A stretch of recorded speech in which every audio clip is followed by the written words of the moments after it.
আসসালামু আলাইকুম ওয়া রাহমাতুল্লাহি ওয়া বারাকাতুহু।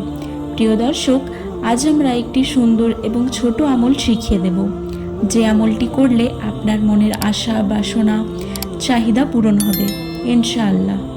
শুধু আল্লাহ রাব্বুল আলামিনের একটি নাম পড়ুন, যা চাইবেন তাই পাবেন ইনশাআল্লাহ। আমলটি হলো, আসরের নামাজের পরে আপনি যে জায়গায় বসে নামাজ পড়বেন, নামাজ শেষ করার পরে আপনি কয়েকবার দরুদ শরীফ পাঠ করবেন। দরুদে ইব্রাহিম 3 বার পড়তে পারেন, 5 বার পড়তে পারেন, অথবা 7 বারও পড়তে পারেন। যারা দরুদটি জানেন না তাদের জন্য পড়ে দিই। দরুদে ইব্রাহিম। আল্লাহুম্মা সাল্লি আলা মুহাম্মাদি ওয়ালা আলি মুহাম্মদ কামা সাল্লাইতা আলা ইব্রাহিমা ওয়ালা আলি ইব্রাহিমা ইন্নাকা হামিদুম মাজিদ।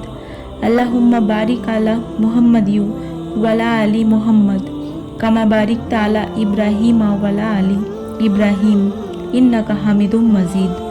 এই দরুদটি আমরা নামাজের মধ্যেও পড়ি। তো এই দরুদটি আপনারা 3 বার 5 বার অথবা 7 বার সুবিধা মতো পাঠ করবেন।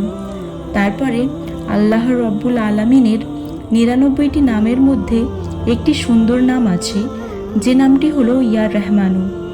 এই নামটি আপনারা 100 বার পাঠ করবেন, এর বেশিও পাঠ করতে পারেন, কিন্তু কমপক্ষে 100 বার পাঠ করবেন।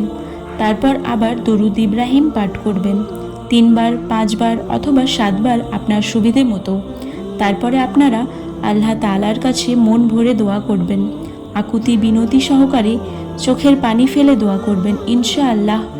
ইনশাআল্লাহ আল্লাহ তাআলা আপনার মনের আশা মনের বাসনা পূরণ করে দিবেন। আপনাদের মনে যত দুঃখ বেদনা আছে আল্লাহ রব্বুল আলামিন তা দূর করে দিবেন। যত পেরেশানি আছে যত সমস্যা আছে আল্লাহ তাআলা দূর করে দিবেন, কারণ সমস্ত কিছুর মালিক আল্লাহ তাআলা। তাই আল্লাহ রব্বুল আলামিন চাইলে আপনার মনের আশা বাসনা পেরেশানি মনের দুঃখ কষ্ট সমস্যা সমাধান করতে পারেন। এই জন্য মন ভরে দোয়া করবেন, ইনশাআল্লাহ আপনারা ফল পাবেন অতি শীঘ্রই। আর যতক্ষণ না পর্যন্ত আপনাদের মনের বাসনা আশা পূরণ হচ্ছে ততদিন পর্যন্ত এই আমলটি চালিয়ে যাবেন ইনশাআল্লাহ। তো প্রিয় দর্শক, আশা করি এই ভিডিও থেকে আপনারা উপকৃত হবেন।